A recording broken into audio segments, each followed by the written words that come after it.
पानीहाटी के घर में शंकर प्रसाद चौधरी अपने जन्मदिन पे 3 दोस्तों को बुलाते हैं और अपने परदादा के कलेक्शन में से जहांगीर का स्वर्ण मुद्रा दिखाते हैं, जो वन ऑफ अ काइंड है।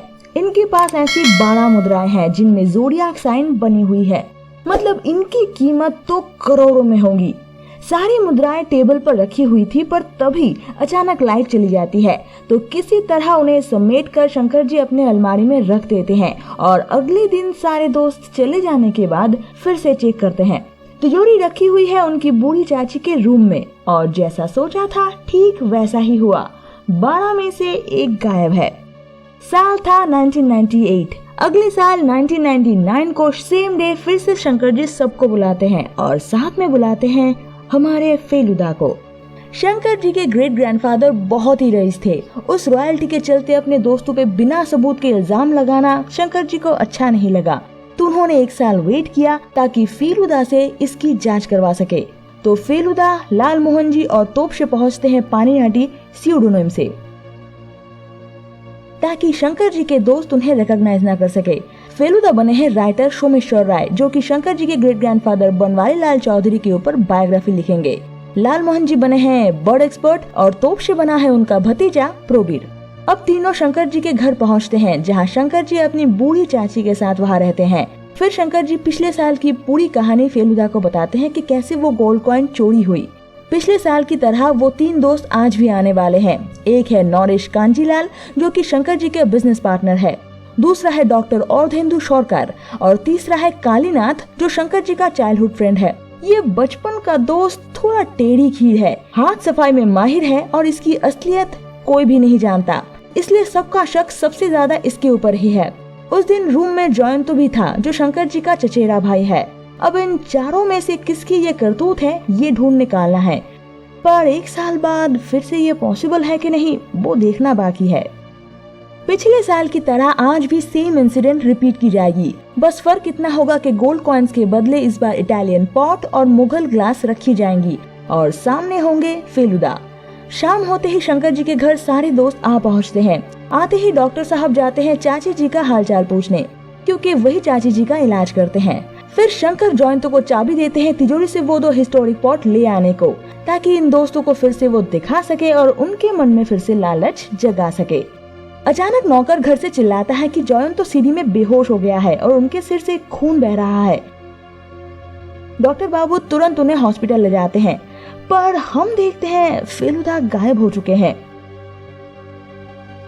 फेलुदा लौटने के बाद लाल मोहन जी उनसे गायब होने का रीजन पूछते हैं, तो फेलुदा बताते हैं कि वो चाची जी को देखने गए थे।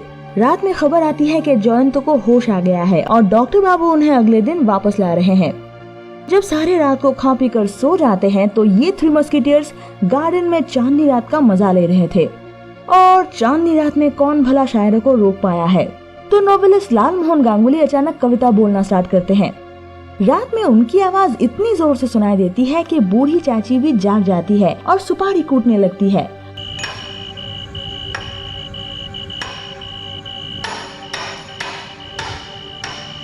बूढ़ी औरत है, शायद नींद भी कम आती होगी।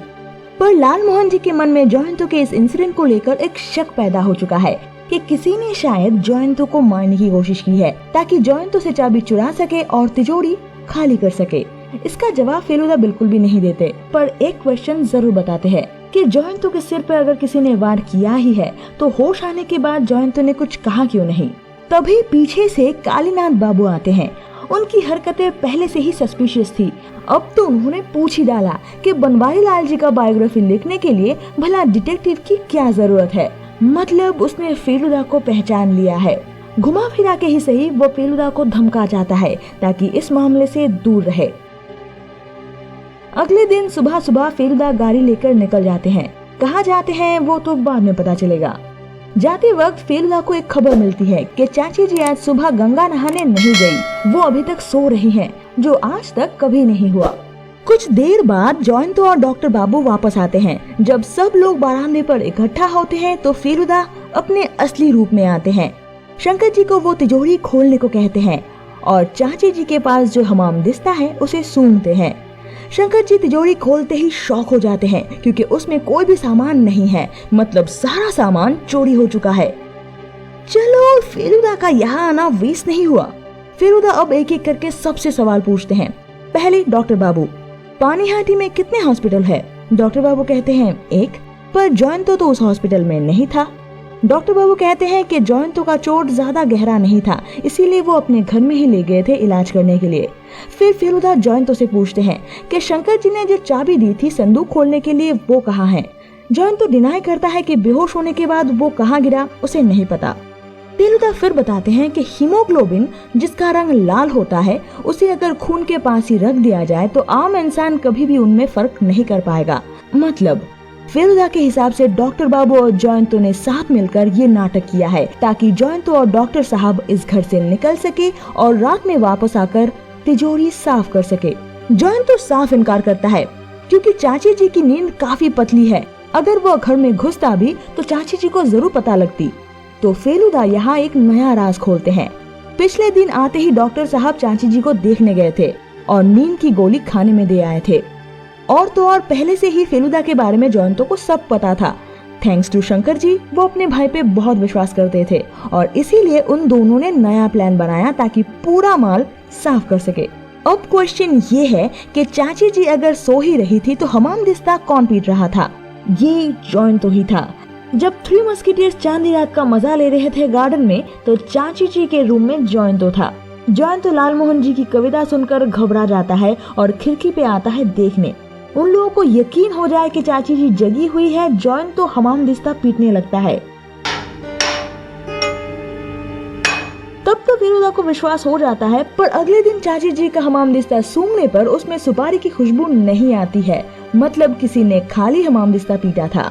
और तो और हमामदिस्ते में अगर सुपारी होती तो कूटने की आवाज भरी हुई होती, पर वो आवाज खाली सी थी। और ये कहानी बस पिछले रात की नहीं, पिछले साल की भी है जब गोल्ड कॉइन चोरी हुई थी।